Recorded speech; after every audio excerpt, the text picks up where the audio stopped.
वज़ीर आज़म शहबाज शरीफ की ज़ेर सदारत वफाकी काबीना का इजलास। मुल्की मजमूई अमन व अमान और माशी सूरत हाल का जायज़ा लिया गया। काबीना इजलास में पाक अफगान सरहद पर कशीदगी और अफगान जारियत का मामला भी ज़ेर गौर आया।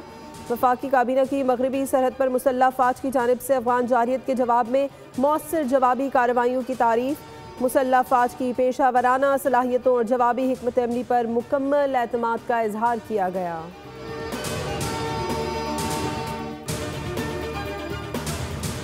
पंजाब हुकूमत का इंतहा पसंदी में मुलव्वस जमात पर पाबंदी की सिफारिश का फैसला। नफरत अंगेज़ी, इश्तिआल अंगेज़ी और कानून शिकनी में मुलव्वस अफराद को गिरफ्तार करने का हुक्म। वज़ीर आला पंजाब मरीम नवाज़ की ज़ेर सदारत सूबे में अमन व अमान पर गैर मामूली इजलास। पुलिस अफसरान की शहादत और इमलाक की तबाही में मुलव्वस अफराद पर दहशत गर्दी के मुकदमात चलाने का फैसला। पंजाब हुकूमत ने फैसला किया कि इंतहा पसंदी में मुलव्वस जमात की क़यादत को 4th शेड्यूल में शामिल किया जाएगा। जायदादें और असासे महकमा औक़ाफ़ के हवाले होंगे। इनके पोस्टर्स, बैनर्स और इश्तिहारात पर मुकम्मल पाबंदी आयद की जाएगी, जबकि बैंक अकाउंट्स मुंजमद और सोशल मीडिया अकाउंट्स बंद कर दिए जाएंगे। लाउड स्पीकर एक्ट की खिलाफ वर्जी पर सख्त तरीन कार्रवाई होगी।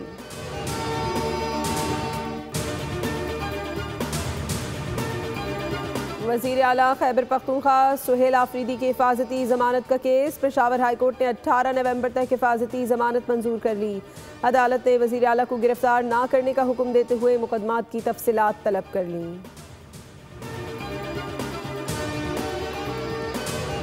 पंजाब असम्बली की स्टैंडिंग कमेटियों से अपोजिशन मुस्ताफ़ी हो गई। कमेटियों के 40 से ज़ायद अपोजिशन मेंबरान ने इस्तीफ़े दे दिए। अपोजिशन के 7 मेंबरान कमेटियों के चेयरमैन के ओहदे से मुस्ताफ़ी। इस्तीफ़े स्पीकर ऑफिस जमा करा दिए गए।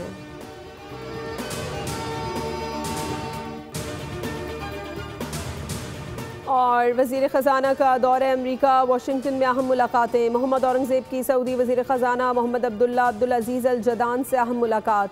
वज़ीर ख़जाना मोहम्मद औरंगज़ेब ने बढ़ते तजारती ताल्लुकात और सरमायाकारी को उजागर किया। सऊदी हम मनसब को PIA और हवाई अड्डों की निजकारी पर पेशरफ से आगाह किया। मोहम्मद औरंगज़ेब ने पाकिस्तान में निजी सरमायाकारी के फ़रोग़ पर बात की।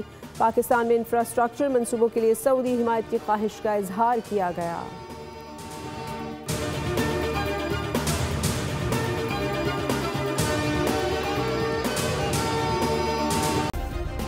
सब्सक्राइब करें और बेल दबाएं ताकि कोई खबर रह न जाए।